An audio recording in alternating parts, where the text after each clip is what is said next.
wabarakatuh. Selamat bergabung kembali di kuliah online bersama Andri Hermawan.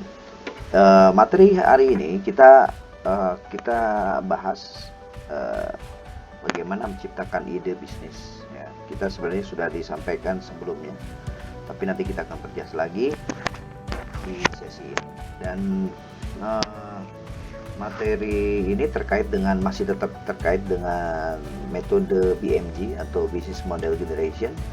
Bagaimana kita memetakan sebuah bisnis. Oke.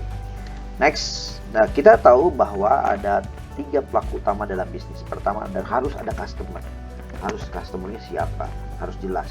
Kedua adalah businessman atau pelaku usahanya, di mana ini adalah dia adalah sebagai orang sebenarnya di tengah-tengah dan antara supplier dengan customer. Jadi nanti businessman itu tugasnya menciptakan sebuah value produk yang akan kita jual kepada customer itu dikemasnya. Jadi pengemasan, businessman itu adalah seorang pelaku pengemasan sebuah produk atau jasa. Ketiga adalah supplier. Jadi kita juga tidak bisa bergantung pada diri sendiri, harus ada supplier atau pemasok yang akan bisa juga 3 ini. Kadang-kadang dalam ide bisnis kita bisa melihat dari inspirasinya dari customer dulu, dari ngobrol dengan pelanggan dulu, dekat dengan pelanggan, baru kita fokuskan bisa ngambilnya dari mana. Ini contoh. Dalam proses ini ada pemasok dan pembisnis pelanggan ini harus dijembatani oleh kita harus dijembatani. Nanti bahas satu-satu dulu, misalnya pelanggan. Oke, kita pelanggan. Pelanggan itu siapa? Adalah ada orang atau komunitas atau kelompok tujuan akhir utama dari bisnis dan menjadi objek pelayanan bisnis untuk memuaskannya. Jadi kalau kita membuat sebuah bisnis, bisa juga kita terinspirasi dari pelanggan dulu. Bagaimana intinya adalah kita harus tahu dulu pelanggan itu siapa dan bagaimana kita memuaskannya. Satu adalah pelajari perilaku dan kebiasaan pelanggan. Pelajari perilaku kebiasaan pelanggan. Kalau kita target marketnya misalnya orang menengah ke atas, dan kemudian kita harus pelajari perilaku orang yang menengah ke atas itu ada di mana sih, sering nongkrong di mana. Nah itu kan harus kita pelajari. Baru setelah tahu kebiasaan mereka, berarti kita cara jualnya harus berbeda dong gitu. Yang kedua adalah apa kebutuhan keinginan si pelanggan yang target kita itu. Ketiga, apa saja alasan pelanggan membeli produk atau menggunakan jasa. Alasannya apa membeli produk itu. Keempat adalah produk atau jasa apa saja yang sering dibeli sama orang tersebut. Kelima, kapan dan di mana mereka membeli. Ya, mereka harus tahu kebiasaan membeli di mana. Kemudian keenam adalah berapa pendapatan mereka dan berapa kemampuan mereka untuk membeli. Kita harus pelajari dulu.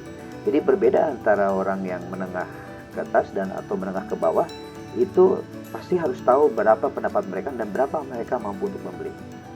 Ketujuh adalah penuhi apa kebutuhan dan keinginan pelanggan. Itu kunci dari bagaimana kita memenangkan si pelanggan. Untuk itu, kalau kita fokus merancang sebuah bisnis, fokus kepada pelanggan tersebut, bisa saja kita analisa bahwa pelanggan ini kira-kira butuh apa. Oh, produk A, produk B, produk C, produk B. Semua bisa ditawarkan.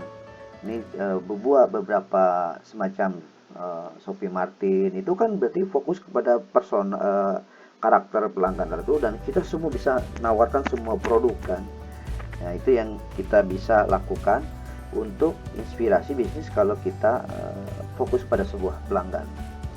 Nah baru kita step berikutnya adalah di ruang bisnis. Pembisnis ini adalah orang yang berupaya menangkap peluang usaha dan memberikan solusi bagi pelanggan. Nah bagaimana? Bagi si pembisnis harus memiliki menangkap ide bisnis itu ada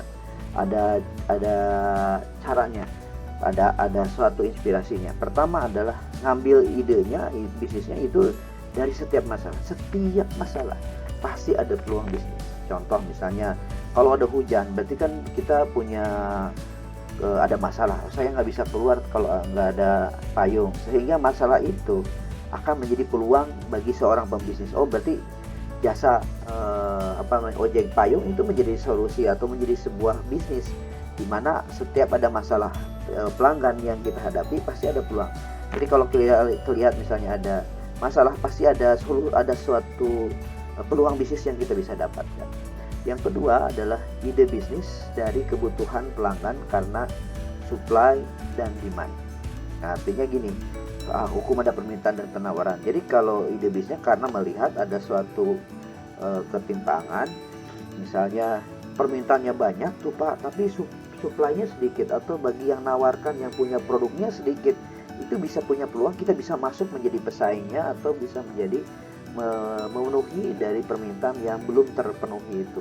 Nah, yang ketiga adalah ide bisnis dari orang lain, biasanya dengan menggunakan pola ATM atau amati, tiru, modifikasi. Jadi kalau kita mengambil idenya, bisa saja ada teman yang sudah ternyata bagus. Nah, kita bisa menyontek ide bisnisnya dengan memodifikasi, amati, tiru, modifikasi dengan pola ATM tersebut. Keempat adalah ide bisnis dari perubahan teknologi. Setiap ada teknologi yang ada perubahan dan sebagainya, ini bisa menjadi peluang bisnis untuk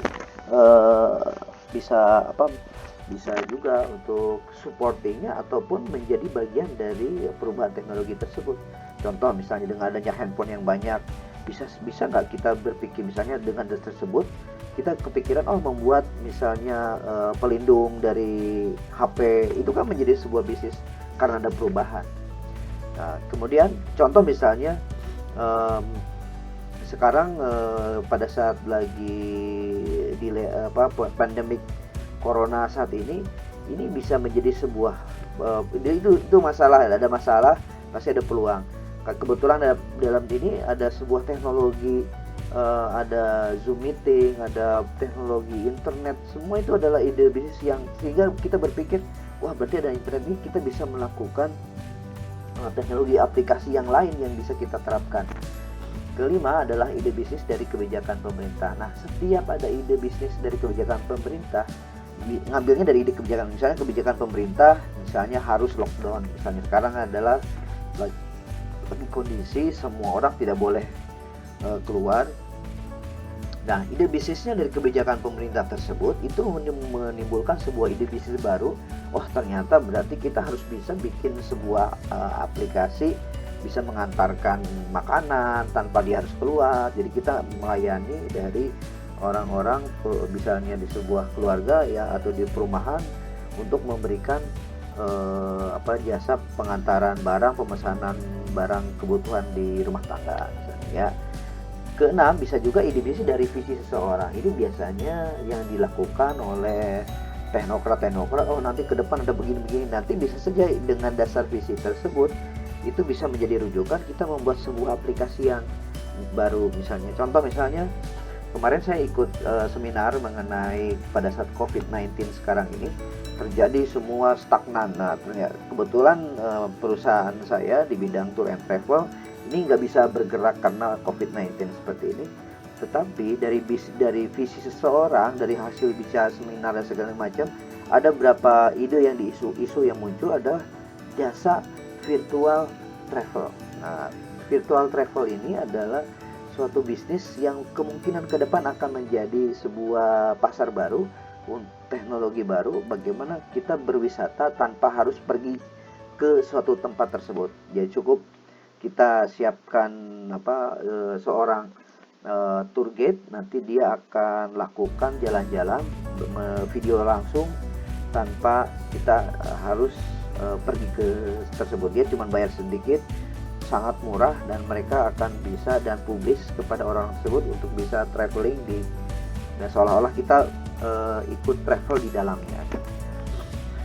Oke, dan sehingga kalau kita dari proses tulis ini kita berasumsi bahwa produk yang kita jual itu kita bisa saja idenya dari diri sendiri, dari semua permasalahan yang ada. Akhirnya muncul sebuah ide dari si pembisnis, baru kira-kira berpikir pelanggan mana saja yang kira-kira cocok untuk kita jualkan. Oke. Nah, yang pemasok adalah usaha yang membantu mengadakan barang-barang jasa, bahan jasa dan sumber daya lainnya untuk membutuhkan ide bisnis, diwujudkan ide bisnis dan kepentingan operasional ide bisnisnya. Caranya untuk mendapatkan pemasok adalah cari pemasok yang dapat bekerja sesuai dengan kapasitas dan kebutuhan ide Anda. Baru kedua adalah carilah pemasok utama yang dapat bekerja secara jangka panjang. Kalau perlu bisa ngutang, nah itu jadi penting. Carilah pemasok alternatif, jangan sampai si pemasok itu mengendalikan kita. Jadi kita ada alternatif pemasok lain supaya kalau jaga-jaga kalau dia mulai tidak bisa memberikan supply, berarti ada pemasok yang lain untuk jaga-jaga pemasok utama tidak bisa berjalan mulus. Keempat adalah carilah pemasok yang dapat bekerja sama secara jangka panjang dan bisa memenuhi persyaratan pembayaran kita. Nah, itu kira-kira yang bisa sampaikan dulu, nanti kita lanjut lagi ke video berikutnya.